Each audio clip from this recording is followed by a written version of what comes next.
Olá, alunos, tudo bem? Hoje o nosso conteúdo de ciências vai falar sobre reprodução dos animais. A forma como eles se reproduzem, como vocês sabem, vai ser diferente dependendo da espécie, né? Então a gente vai ver aqui que existe a forma sexuada e a forma assexuada. A reprodução sexuada, ela ocorre quando os espermatozoides e os óvulos se encontram. Geralmente, em uma espécie, existem indivíduos do sexo masculino, que são os machos, e do sexo feminino, que são as fêmeas. Os machos produzem as células reprodutoras masculinas, que são chamadas espermatozoides, e as fêmeas produzem as células reprodutoras femininas, que são os óvulos, tá? A reprodução sexuada, ela ocorre quando essas duas células reprodutivas se encontram, como vocês estão observando aí nas imagens. E aí vem a fecundação. A célula reprodutiva masculina, que é o espermatozoide, ele possui uma cauda que permite o seu movimento em direção ao óvulo, que é maior e ele é imóvel. O encontro do espermatozoide com o óvulo ocorre através da cópula ou acasalamento. Após esse acasalamento, o espermatozoide e o óvulo se unem. É o que chamamos de fecundação. O óvulo fecundado dará origem a um embrião que se desenvolverá e ficará semelhante aos seus pais. Mas com o passar dos dias, o óvulo ele sofre transformações, né? O óvulo fecundado ele vai sofrer transformações, porque as suas células vão se multiplicando e começa a ganhar uma forma, e é assim que um novo ser vivo é gerado. A fecundação interna, na verdade, ela é o encontro das células sexuais dentro do corpo da fêmea, tá? E é isso que a gente chama de fecundação interna. A gente pode observar isso com as espécies de mamíferos, de répteis, de aves e de insetos também, tá? Na fecundação interna, o macho libera o espermatozoide dentro do corpo da fêmea. E a gente também tem a fecundação externa.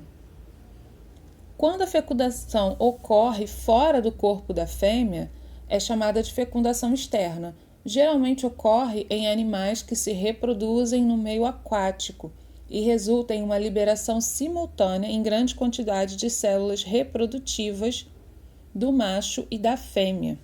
Como vocês podem observar aí na imagem, os anfíbios, né, como o sapo e a rã, e várias espécies de peixes são exemplos de animais que possuem fecundação externa, tá? Os embriões, dependendo da espécie, podem se desenvolver dentro ou fora da barriga da mãe.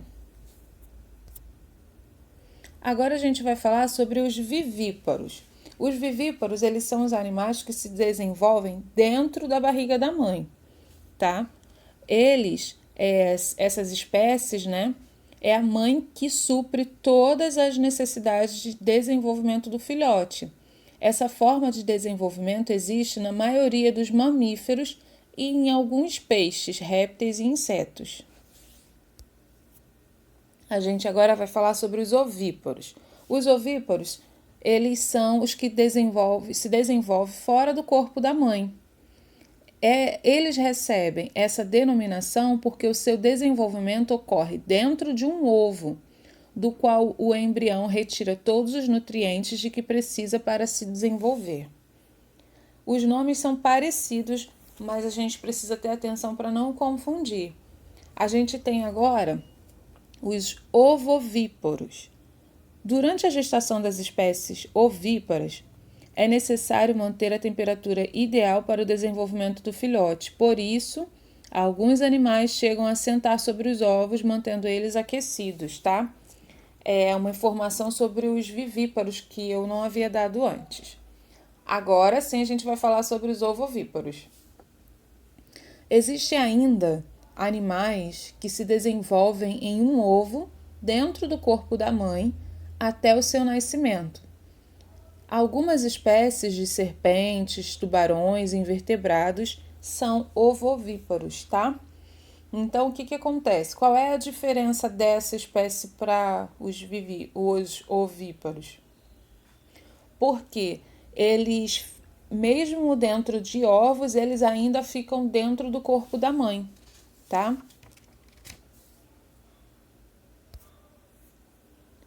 O desenvolvimento dos embriões. O período de desenvolvimento dentro ou fora da barriga da mãe, ele vai variar de acordo com a espécie. Aqui eu coloquei um exemplo de um gato. O gato dura 2 meses, já o ser humano, 9 meses. Né? A gente tem também a galinha. A galinha, depois que coloca o ovo, o pintinho nasce em aproximadamente 22 dias.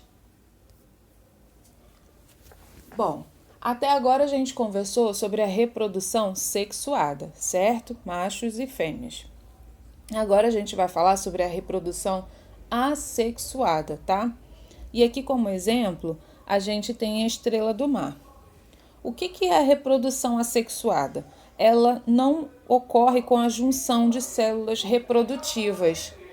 Na reprodução assexuada não tem essa junção, tá? Os animais, eles possuem a capacidade de dar origem a um novo ser sem a participação de outro indivíduo da mesma espécie. Não tem acasalamento nem fecundação nesses casos, como vocês estão vendo aí, é o exemplo, né? As estrelas do mar, elas são capazes de dar origem a um novo indivíduo com a mesma característica a partir de uma parte do seu corpo que foi cortada. Os pedaços fragmentados crescem e tomam a forma de um indivíduo normal. Olha que interessante, né? E a gente tem também alguns animais, como as abelhas e as formigas, que elas conseguem se reproduzir sem ter a presença de um macho, tá? Os ovos das fêmeas começam a se desenvolver sem haver fecundação. Esse tipo de reprodução assexuada a gente chama de partenogênese. Ok, galera? Parece que é muita informação, né? Mas a gente fazendo os exercícios a gente consegue memorizar isso aí, tá bom? Um grande beijo para vocês e até o próximo vídeo.